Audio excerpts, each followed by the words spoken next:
Good morning. My name is Kevin Hicks. I'm pastor of Conyers Presbyterian Church. I missed you last week, but it is Monday, October 12th, and it's time for the Monday morning message. Let's start with a reading. Rejoice in the Lord always. I will say it again, rejoice. Let your gentleness be evident to all. The Lord is near.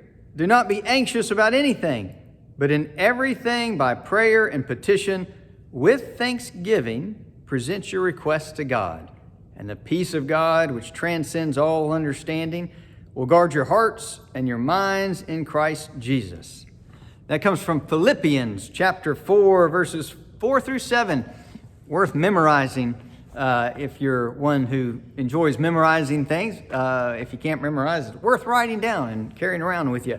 A reminder in these times of the pandemic and these times of political tensions and racial tensions, to find something to celebrate, to find a way to rejoice in the midst of all of this.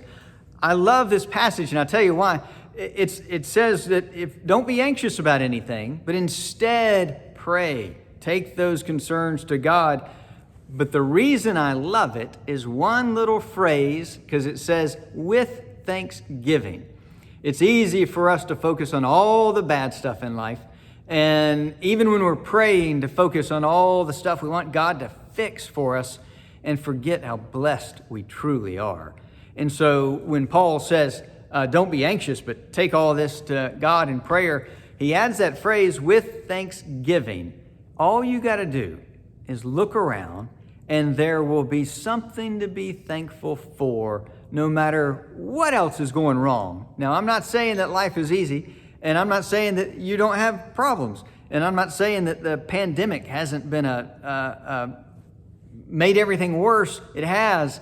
But what I am saying is, if you only focus on the bad stuff, that's all you'll see is the bad stuff. But if you take time to look for the blessings, the good, you'll end up seeing the good. You'll end up seeing it in the world, in people. You can find the person that annoys you most. And if you can step back and see them as a broken child of God, just like you are, forgiven, just like you are, you can begin to be a little more gentle with them and begin to see the good that they're also probably doing. With thanksgiving, I want you this week to write down 3 things. I want you to do it today, not like put it off till later. 3 things that you are truly thankful for, even in the midst of other problems. So when I ask congregations to do that, generally, whether it's out loud or write it down, generally 90% of the responses, the first responses, will be family. You know, my husband, my wife, my children, my parents, my family. I've seen it over and over again. It's interesting because people don't necessarily put all their time and energy there, but when you challenge them, what are you truly thankful for? A lot of stuff falls by the wayside. They can let go of their toys, their car, their house, their job.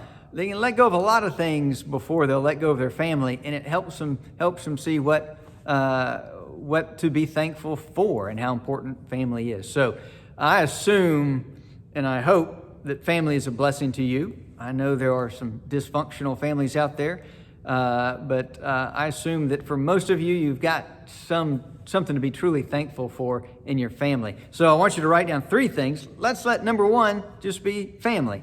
But you got 2 more. So you're going to have to be a little more observant, a little more creative to look around and see what else you're thankful for. And don't just think it out loud. I know nobody ever follows they don't listen to me and they don't do what I say. I'm telling you to do what I say. Write it down. It'll mean more to you. You can write it down and then throw it away if you want. You can type it in your computer, put it in your journal, whatever works for you. But actually write it or type it. 3 things that you're thankful for, because I guarantee you're surrounded by blessings and you will find what you look for. So if you only look for problems, you're only going to see problems. But if you look for blessings, you're going to begin to see blessings mixed in with everything else that's going on in life. So, it's Monday. You got a whole week ahead of you. Let's go through this week with thanksgiving. One of my favorite phrases in the Bible. God bless you. Have a wonderful week. I will see you soon. Bye-bye.